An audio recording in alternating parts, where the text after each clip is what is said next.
బ్యాంకులను నిండా ముంచిన విజయ్ మాల్యా ఇప్పుడు బీజేపీకి ముద్దొస్తున్నాడా? మాల్యాను స్వదేశానికి తీసుకువస్తామని చెబుతున్న కేంద్ర మంత్రులు ఇప్పుడు ఆయన మంచోడని ఎందుకంటున్నారు? ఈ ఎన్నికల్లో మాల్యాను రాజకీయంగా వాడుకునేందుకు సిద్ధమయ్యారా?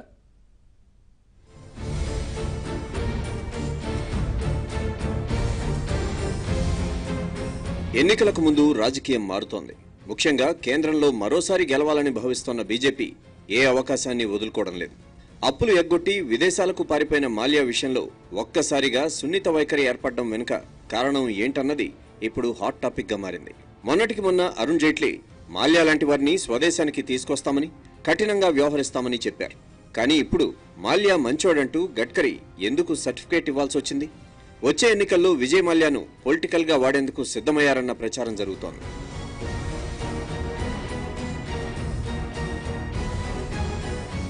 దేశం మొత్తం దొంగ అని మాల్యాపై మండిపడుతూ ఉంటే గడ్కరీ మాత్రం మాల్యాకు కితాబులిస్తున్నారు. అలాంటి వారిపై చాలా ఉదారత చూపించారు.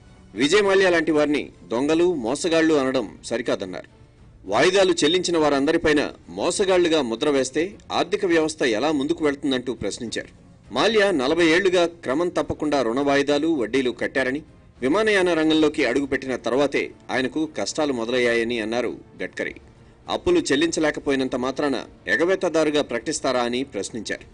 మాల్యా, నీరవ్ మోదీ లాంటి వారు నిజంగా మోసం చేస్తే జైలుకు పంపాల్సిందేనని, కానీ వ్యాపారంలో ఇబ్బందులు ఎదుర్కొంటే మోసగాళ్లుగా ముద్ర వేయడం తగునా అంటూ ప్రశ్నించారు గడ్కరీ. మోదీ ఎన్నో హామీలతో ఢిల్లీ గద్దెనెక్కారు. బ్లాక్ మనీని తిరిగి తీసుకొస్తామన్నారు. కానీ బ్లాక్ మనీ విషయంలో ఆయన ఫెయిల్ అయ్యారు. ఇప్పటికే మాల్యా వెనుక నీరవ్, చోస్కీ లాంటి వాళ్లు దేశం విడిచి పారిపోయారు. అయితే ఈ టైంలో మాల్యాను వెనక్కి రప్పించే ప్రయత్నాలు జోరందుకున్నాయి. వెస్ట్మినిస్టర్ కోర్టు కూడా ఆయన్ను ఇండియాకు అప్పగించాలని తీర్పునిచ్చింది. ఇప్పటికే సిబిఐ, ఈడీ టీంలు కూడా లండన్కి వెళ్లాయి. మాల్యాను వెనక్కి తీసుకొచ్చేందుకు ప్రయత్నాలు ప్రారంభించాయి. ఇప్పుడు ప్రభుత్వం పరువు కాపాడుకోవాలన్నా మాల్యాని వెనక్కి తీసుకురావాలి. ఎగవేతదారులను వదిలిపెట్టేది లేదని జనానికి చెప్పాలని భావిస్తోంది కేంద్రం. అయితే బయటికి ఇలా చెబుతున్న కేంద్రం పెద్దలు మాత్రం మాల్యాతో తెర వెనుక సంప్రదింపులు జరుపుతున్నారని కాంగ్రెస్, లెఫ్ట్ పార్టీలు ఆరోపిస్తున్నాయి.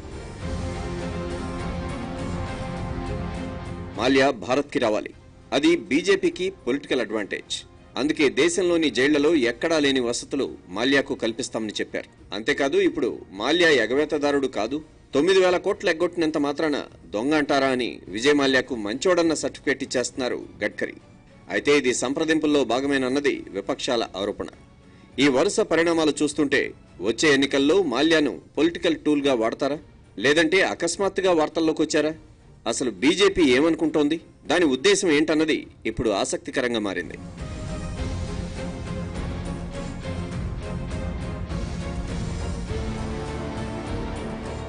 వెస్ట్మినిస్టర్ కోర్టులో మాల్యా కేసు విచారణకు వచ్చిన ప్రతి సందర్భంలోనూ ఆయన మోదీ ప్రభుత్వంపై సెటైర్లు గుప్పిస్తున్నారు.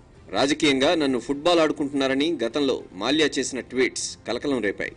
అంతేకాదు తాను అప్పులు మొత్తం కడతానని చెబుతున్నా కేంద్రంలోని పెద్దలు పట్టించుకోవడం లేదంటూ ట్వీట్ చేశారు. అయితే ఇప్పుడు నిబంధనల ప్రకారం మాల్యాను వెనక్కి తీసుకొచ్చేందుకు అంతా సిద్ధమవుతోన్న సమయంలో గడ్కరీ సడన్ గా పొగడడంపై రకరకాలైన చర్చలు పొలిటికల్ సర్కిల్స్ లో వినిపిస్తున్నాయి.